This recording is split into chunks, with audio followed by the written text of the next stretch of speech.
Hi నమస్తే welcome to sigma nine. నేను మీ బ్రహ్మేంద్ర. మనం ప్రస్తుతం పశ్చిమ గోదావరి జిల్లా భీమవరంలోని అందరికీ తలలో నాలుకలా ఉండే తుమ్మలపల్లి రామ్ సత్యనారాయణ గారు ప్రొడ్యూసర్. ఆయన ఇప్పటికి సుమారు 100 చిత్రాలకు పైగా కూడా ప్రొడ్యూసర్గా వ్యవహరించారు.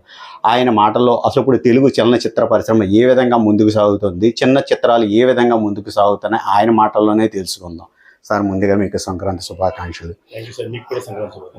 అలాగే 100 పిక్చర్స్కి ప్రొడ్యూసర్ అంటే మాటలు కాదు. ఇదివరకు డి రామానాయుడికి ఆ పేరు ప్రఖ్యాతులు ఉంది. మీరు చిన్న చిత్రాలని అత్యద్భుతంగా కూడా 100 ఎలా ఏ విధంగా ముందుకు తీసుకెళ్తున్నారు? ఇప్పుడు చిన్న చిత్రాలకి ఏ రకంగా అంటే థియేటర్ల యాజమాన్యం నుంచి మీకు ఏ విధంగా సపోర్ట్ లభిస్తుంది? యాక్చువల్గా అండి, జనం అందరూ అనుకుంటారు కదా, ఆ సినిమాలకి థియేటర్లు దొరకట్లేదు, చిన్న సినిమాలు బతకట్లేదని. అవన్నీ కరెక్ట్ కాదండి. వాస్తవంగా సిన్సియర్గా సినిమా తీస్తే థియేటర్లు దొరకడానికి బ్రహ్మాండంగా అన్ని అవకాశాలు ఉన్నాయి. ఎవరికైనా అవకాశం లేదంటే నేను వాలంటరీగా వాళ్ళకి నేను థియేటర్లు ఇప్పిస్తాను కూడా మీ ద్వారా తెలియజేస్తున్నా. ముఖ్యంగా మీరు నా గతం గురించి అడిగారు కాబట్టి నేను భీమవరం వాస్తవాడిని. భీమవరంలో బిజినెస్ చేసుకునేవాడిని. నేను 2004లో హైదరాబాద్ నేను ఓన్లీ ఒక సినిమా తీద్దామని వెళ్ళాను. నేను ఆ సినిమా తీయడం కోసం ఫెయిల్ అయ్యి వెనక్కి వచ్చేద్దాం అనుకున్న టైంలో ఎవరో మీలాంటి మిత్రుడు సినిమా తీయడానికి లక్షలు కాదు ముఖ్యం, లక్ష్యం ముఖ్యం అని చెప్పడం వల్ల నేను మళ్ళీ ఇంతకుముందు చేసిన ఆక్వా బిజినెస్ కానీ, మోటార్ సైకిల్ షోరూమ్ కానీ, బట్టల షాప్ కానీ అన్నింటిలో సక్సెస్ అయ్యాను కదా, దీంట్లో ఎందుకు సక్సెస్ అవ్వనే ఉద్దేశంతో నేను సీరియస్గా అక్కడ సినిమా ఫీల్డ్ గురించి నేను ఒక 6 నెలల్లో స్టడీ చేసి నేను సినిమా గురించి పూర్తిగా అవగాహన చేసుకుని మొట్టమొదటిగా 2004 జూన్ 5వ తేదీన ఎస్పి సింహ అనే సినిమాని షూట్ చేయడం జరిగింది. అది సక్సెస్ఫుల్ రిలీజ్ చేసిన తర్వాత ఇంత ఈజీగా సినిమా తీయడం వచ్చినప్పుడు ఎందుకు అనవసరంగా ఎంత టైం వేస్ట్ చేశాను అనుకున్నా.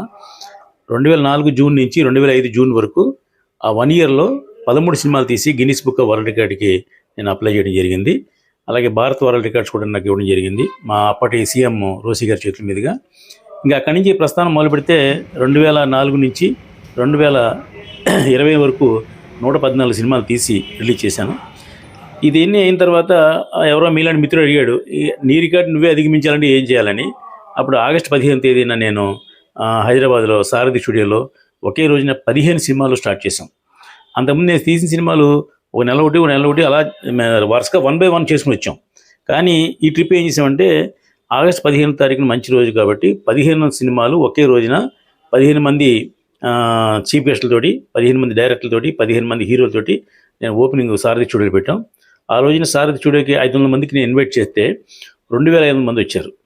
పుష్ప 2 సినిమాకి గురించి అప్పుడు సంజయ్ థియేటర్లో ఎంత తొక్కిసలాట జరిగిందో ఇక్కడ కూడా అంత తొక్కిసలాట జరిగింది. అప్పుడు సారథి స్టూడియోకి ఫోన్ చేసి చెప్పారు, సార్ మీరు అనవసరంగా ఎక్కువ టైం తీసుకోవద్దు, త్వరగా క్లోజ్ చేయండి, లేకపోతే మాకేదైనా ఇబ్బంది వస్తుందని చెప్పేసి భయపడే పరిస్థితికి ఆ రోజున ఓపెనింగ్ చేసాం. ఆ రోజున ఆ స్టార్డమ్లో ఒక సినిమా తీయడానికి ఎందాక మీరు అడిగినట్టుగా తీసి రిలీజ్ చేయడం ఎంత కష్టమో నాకు కూడా తెలుసు. అయితే నేను 15 సినిమాలు ఏ ధైర్యంతో తీశానంటే సినిమాని సిన్సియర్గా తీస్తే రిలీజ్ చేయడానికి నాకు థియేటర్లు కానీ డిస్ట్రిబ్యూటర్లు కానీ ఏ విధంగా ఇబ్బంది లేదు. ఇంకా ఫైనాన్షియల్ అంటే 1లోంచి మళ్ళీ నేను 10లోకి రాలేను. 1 నుంచి నెక్స్ట్ ఏంటి లెవెల్ అని ఆలోచిస్తాను తప్ప నేను వెబ్ సిరీస్ ఇలాంటివి మాత్రం చేయను. ఇప్పుడు ప్రస్తుతం సినిమాలు బాగున్నా సరే ఫ్యామిలీతో పరంగా థియేటర్కి వెళ్ళి చూడలేని పరిస్థితి. ఎందుకంటే వాళ్ళ రేట్లు హైప్ చేస్తున్నారు. ఆ రేటు కన్నా ముందు పాప్కార్న్ కానీ, వాటర్ బాటిల్ కానీ మనం ఏదైనా ఇక్కడి నుంచి ఇంటికాడ నుంచి పట్టుకెళ్ళినా నాట్ అలౌడ్ అని పెట్టి వాళ్ళే పర్చేజ్ చేస్తున్నారు. దీనికి మీరు ఏ రకంగా పోరాటం చేసే ఉద్దేశం ఉందా? నేను అక్కడే కిల్ అయిపోతుంది సినిమా. కరెక్ట్ మీరు చెప్పింది. 2004లో ఇండస్ట్రీకి వెళ్ళిన కాడి నుంచి ఫిల్మ్ ఛాంబర్లో మెయిన్ పొజిషన్లో ఉన్నాం మనం. అంటే ప్రతి సంవత్సరం ఎగ్జిక్యూటివ్ కమిటీ మెంబర్గా నెగ్గుతాం ఎలక్షన్లో. తర్వాత నేను ట్రెజరర్గా చేశాను, ఎగ్జిక్యూటివ్ కమిటీ మెంబర్గా చేశాను, జాయింట్ సెక్రటరీగా చేశాను, అనేక పదవులు చేశాను. ఈవేళ కూడా నేను తెలుగు చలన నిర్మాతల మండలికి నేను ట్రెజరర్ని.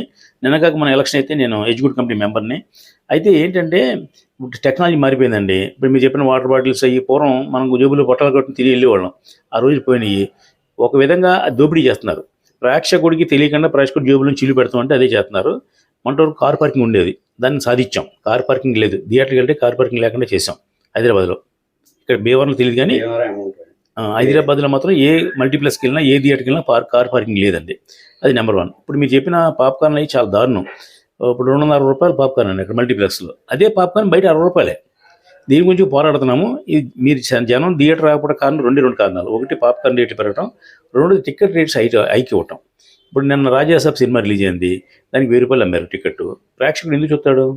ప్రేక్షకుడు మైండ్ సెట్ ఏంటి? 250 రూపాయలు టికెట్ పెట్టుకుందామని ఫిక్స్ అయ్యాడు. మీరు 1000 రూపాయలు ఫ్యాన్స్ దగ్గర బలవంతంగా అన్యాయంగా తీసుకున్న వల్ల ఆ సినిమా చూసి సాటిస్ఫై అవ్వకుండా ఎక్కువ తిడతాడు మిమ్మల్ని. అంటే నాకు 250 రూపాయలు క్వాలిటీ ఉంటే చాలా కొనేవాడు, మీరు 1000 రూపాయలు అదనంగా దొబ్బారు వాళ్ళ దగ్గర. అతను ఆ 1000 రూపాయల మీద కసి మీద ఉంటాడు. సినిమా యావరేజ్ అయినా సరే చెత్త సినిమా అంటాడు. అలాగే ఈవేళ శంకర్ వరప్రసాద్ సినిమా రిలీజ్ అయిందండి, మన శంకర్ వరప్రసాద్. ఆ సినిమాకి జస్ట్ ఒక 600 రూపాయలు ఓన్లీ ప్రీమియర్ షో పెట్టారు తప్ప మిగతా రేట్లన్నీ 50 రూపాయలు పెంచారు. అది కొంతలో కొంత ధర్మం, అంటే పండగ పూట 50 రూపాయలు పెంచారు, అది నిర్మాతకు ఉపయోగం. కానీ ఇలా చేయడం వల్ల ప్రేక్షకులు దూరం అయిపోతారు థియేటర్కి. ఇప్పుడు ఇందాక అడిగారు మీరు ఎందుకు దూరం అయ్యారంటే రేట్లు హైక్ చేయడం వల్ల, పాప్కార్న్ రేట్లు విపరీతంగా పెంచడం వల్ల, సరైన సౌకర్యాలు కలిగించకపోవటం వల్ల. ఇప్పుడు ఈ 3 విషయాల్లోని మా ఫిలిం ఛాంబర్ పోరాడుతుంది. రేట్లు హైక్ చేయకూడదని తెలంగాణ గవర్నమెంట్ మాత్రం మేము రేట్లు ఇవ్వం అని వాళ్ళ స్టేట్మెంట్ కూడా ఇవ్వడం జరిగింది. కర్ణాటకలో అయితే మ్యాక్సిమం 200 రూపీస్ మించి ఎప్పుడు రేట్లు ఇవ్వమని చెప్పేసి వాళ్ళు డిసైడ్ చేసింది, గవర్నమెంట్ డిసైడ్ చేసింది. ఇక్కడ ఏంటంటే ఇన్ఫ్లుయెన్స్ ఉండటం వలన ఒక చిరంజీవి గారు రిక్వెస్ట్ చేశారు, ఒక 50 రూపాయలు పెంచారు, లేదా ఇంకోళ్ళు పెంచారు, అలాగా జరుగుతుంది ఇక్కడ ఆంధ్రాలో జరుగుతుంది. ఎందుకంటే పవన్ కళ్యాణ్ గారు కూడా సినిమా వ్యక్తి కాబట్టి కొంచెం లిబరల్గా చూసి కొంచెం పోనెత్తున్నారు. అలాగే ఇప్పుడు deputy CM Pawan Kalyan cine field నుంచే వచ్చారు. ఇప్పుడు మనకి పర్యాటక రంగం కూడా అభివృద్ధి చెందాలని ఆయన ముఖ్య ఉద్దేశం కూడా జరుగుతుంది. ఇప్పుడు మీ సినీ ఫీల్డ్కి కూడా ఎక్కడ కూడా అబ్జెక్షన్స్ లేకుండా నో ఐసీఐ ఇమ్మని కూడా చెప్తున్నాను, నో అబ్జెక్షన్ సర్టిఫికేట్లు. అది మీ నుంచి కూడా ఎటువంటి ఆయనకి రిప్రజెంటేషన్ అని ఏమైనా ఇవ్వడం జరుగుతుంది? నేను ఇవ్వడం జరిగింది. ఇదివరకు Ambika Krishna garu film development corporation chairman ఉండేవారండి తెలుగుదేశం ప్రభుత్వంలో. అప్పుడు ఇచ్చారు మాకు పర్మిషన్. ఏమి ఇచ్చారంటే మీరు ఎక్కడ పబ్లిక్ ప్లేస్లో తీసుకున్నా మెయింటైన్ ఛార్జీ కట్టి మీరు తీసుకోండి, పర్మిషన్ త్రూ అంటే పర్మిషన్ తీసుకోవాలి, దానికి ఖర్చే ఉండదు.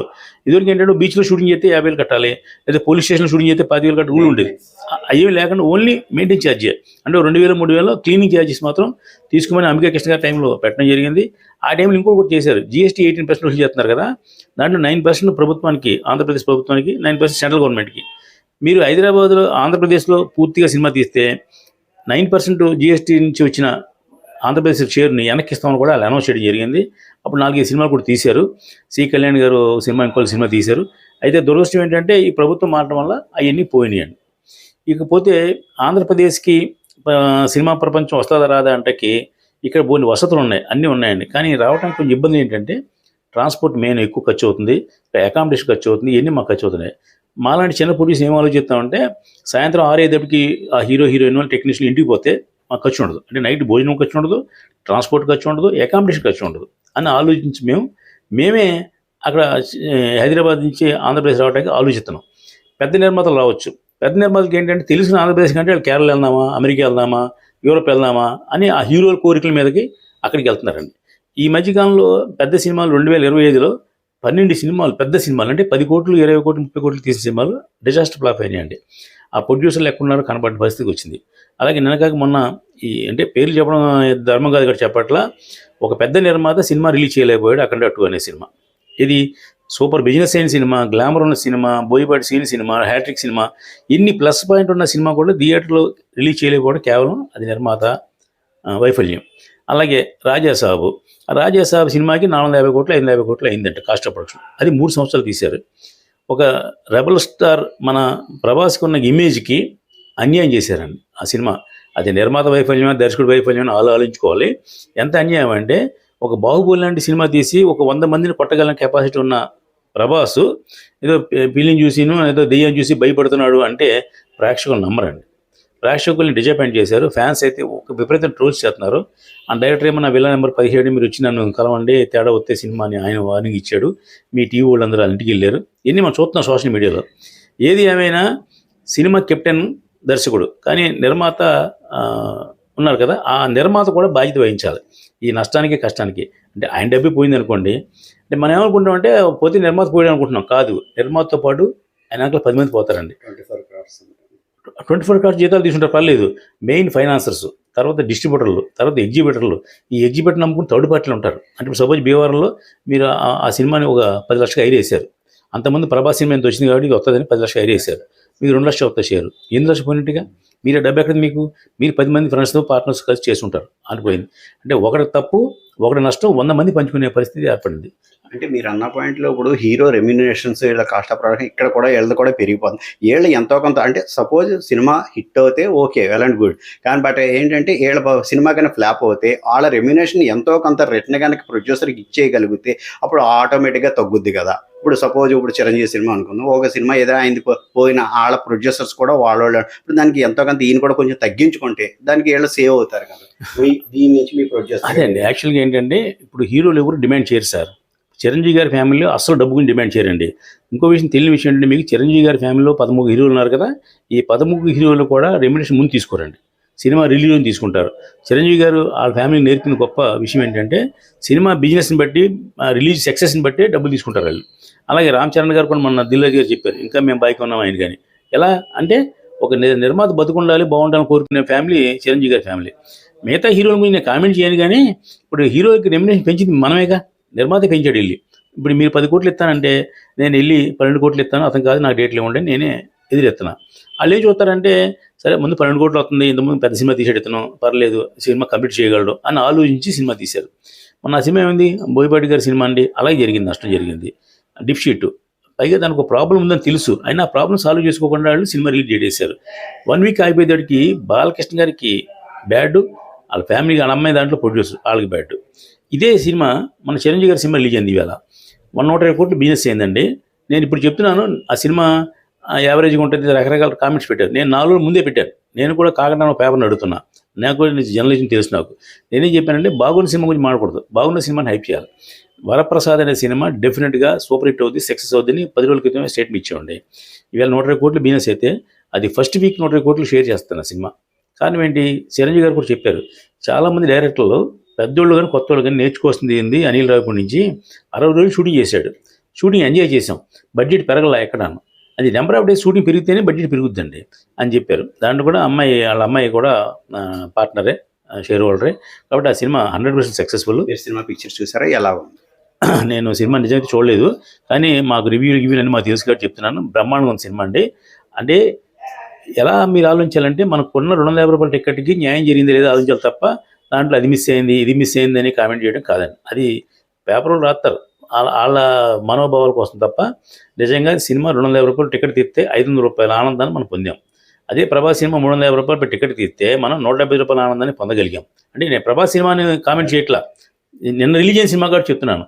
కారణం ఏంటంటే ఆ ప్రభాస్ని మనం ఏం ఊహించి చూస్తాం, అలా చూపించలేదు వాళ్ళు, అది అన్యాయం చేశారు ప్రభాస్ గారికి. ఇక్కడ మన చిరంజీవి గారిని వెంకటేష్ బాబు ఇద్దరు కూడా 70 years సుమారుగా ఉన్నవాళ్ళు కదా, వాళ్ళు ఏం చేస్తారని ఆశించాం, దానికంటే బాగా చేశారు, ఎక్కువ చేశారు. చిరంజీవి గారి ఎనర్జీ కానివ్వండి, అలాగే వెంకటేష్ బాబు 20 నిమిషాలు ఉన్నాడు లాస్ట్ మినిట్లో, అది కానీ బ్రహ్మాండంగా చేశారు. అంటే ఒక సినిమాకి ఏం ఫార్ములా ఉందో నిర్మాతను ఎలా బతికించాలో అనిల్ రావిపూడి బాగా తెలుసు. ఇంతకుముందు అతను 7 సినిమాలు తీశాడు, 7 సూపర్ హిట్లు అండి. ఎందుకు అలా ఏ డైరెక్టర్కి రాలేదు ఇంతమంది. అంటే చాలామంది డైరెక్టర్లు ఉన్నారు, వాళ్ళు 4-5 హిట్లు ఇచ్చారు, కానీ మధ్యలో ఎక్కడో చిన్న బ్రేక్ పడింది. కానీ ఇది ఈ అనిల్ రావిపూడి కూడా కామెంట్ చేశారు, చిరంజీవి గారు 3 సినిమాలు ఇట్టారు, 4వ సినిమా ఫ్లాప్ వస్తుంది, ఈ చిరంజీవి గారి సినిమా దీనివల్ల ఇది ఎఫెక్ట్ వస్తుందని రాశారు. అవన్నీ బ్యాడ్ కామెంట్స్. 100% సక్సెస్ఫుల్ సినిమా మన శంకర్ వరప్రసాద్. అలాగే మీరు ఓ ప్రొడ్యూసర్గా భీమవరం వాస కావటం ఇక్కడ వాళ్ళందరూ కూడా సంతోషించదగ్గ విషయం. అలాగే ఇప్పుడు మన భీమవరానికి ఏదైనా సాంస్కృతికంగా చెయ్యాలి అంటే, ప్రోగ్రామ్స్ చేయాలంటే ఒక కళా కేంద్రం అన్నది లేదు. ప్రతి చోట కూడా ప్రతి సెంటర్లో కూడా ఈవెన్ పాలకొల్లో కూడా ఉంది, కానీ మన భీమవరానికి అలాంటిది లేదు. అలాగే చైతన్య భారతి వీళ్ళందరూ కూడా అవుట్డోర్లో చేస్తున్నారు, వర్షం వస్తే ఇబ్బంది పడు. దానికి మీరు ఏమైనా ప్రపోజల్ చేసి మీ నుంచి సహకారం ఇస్తారు? సహకారం తప్పనిసరిగా ఇస్తామండి. అప్పట్లో మొన్న లాస్ట్ ఇయర్ చైతన్య భారతి జరిగినప్పుడు కూడా త్రిపులార్ గారు, ఇప్పుడు ప్రస్తుతం డిప్యూటీ స్పీకర్ కూడా, ఆయన ఒక సైట్ అది ఇస్తానన్నారు. మీరు అలాంటి వాటికి మీరు ఏమైనా ఎంకరేజ్ చేసి మేము ముందు తీసుకెళ్ళాలి? ఖచ్చితంగా ఎంకరేజ్ చేద్దామండి. ఇంకోటి 2 విషయం ఏంటంటే, నేను ఒక కళాకారుడిగా భీమవరంలో కూడా నాటకాలు గిట్టలు వేసామని మేము చాలామంది భీమవరంలో అందరికీ నాకు చిరపరిచితులే. అయితే ఇక్కడ జరిగేది ఏంటంటే అండి, ఇది లోకల్ సమస్య కాబట్టి వీళ్ళు తీర్చాలి. ఇక్కడ కూడా మనకు 2-3 కళ్యాణ మండపాలు ఉన్నాయండి, అల్లూరి సీతారామరాజు కళ్యాణ మండపం ఉంటుంది, ఇలాంటివి కూడా ఉన్నాయి. అదే వెళ్ళిపోతుంది, కానీ కార్యక్రమాలు చేసుకుంటే అంటే అద్దెకిస్తారు. అదే మీరు అన్నట్టు ఫ్రీగా ఇచ్చేలాగా ఇప్పుడు పాలకుల్లో కట్టిన దాంట్లో గవర్నమెంట్ కట్టాలి ఆ ప్రపోజల్ అండి. అలా నేను ప్రతి సంవత్సరం కూడా మావుళ్ళం దేవస్థానానికి ఎవ్రీ ఇయర్ సినిమా యాక్టర్లు అందరూ తీసుకొచ్చింది నేను ఒక్కడనే. ఎందుకంటే నీరుల్లి కూరగాయల వర్త సంఘం వాళ్ళు వాళ్ళ కాపులో మేము కోవటం కాదు గారు, వాళ్ళు ఎప్పుడు మాతో అప్రోచ్ అవుతుంటారు. వాళ్ళందరూ కూడా మాకు చాలా క్లోజ్, మా ఫ్యామిలీ మెంబర్స్ లాగా. వాళ్ళని హైదరాబాద్ వచ్చి తీసుకెళ్ళి ఏ ఆర్టిస్ట్ కావాలో ఆర్టిస్ట్ని, ఏ టెక్నీషియన్ తీసుకొచ్చి నేను అప్పు చెప్తున్నా. అది నేను ఒక చాలా ఆనందంగా ఫీల్ అవుతున్నా. 2 years నుంచి కూడా రావట్లేదు, అదే టూరిస్ట్ వాళ్ళ బడ్జెట్ గురించి ఏదో రావట్లేదు. వాళ్ళు నాటకాలు ఆడిస్తున్నారు, మ్యూజిక్ ప్రోగ్రామ్ పెడుతున్నారు. ఈ 2 years తప్ప అంతకుముందు నేను సుమారు 12 సంవత్సరాల నుంచి నేను రెగ్యులర్గా ఆ టీం అందరూ కూడా మాకు బాగా క్లోజు.